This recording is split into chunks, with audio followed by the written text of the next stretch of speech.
Assalamu alaikum. What are the drilling companies doing? They dump the wastewater back into the ground, which is very dangerous. 50 million barrels of oil are drilled in Texas per day.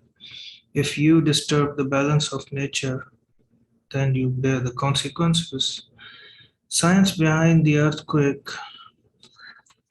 Science behind the earthquake is simple. That is drilling. So, okay, this is happening in Texas and elsewhere also it happening.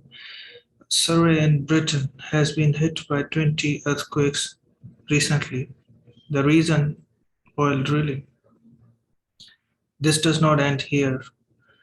They are eager, the companies are eager to produce more oil.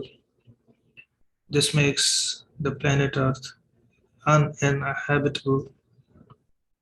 This makes the planet Earth uninhabitable. Mining is also dangerous. The consequences are horrible. There are alternatives like solar panels and windmills. There are alternatives like solar panels and windmills.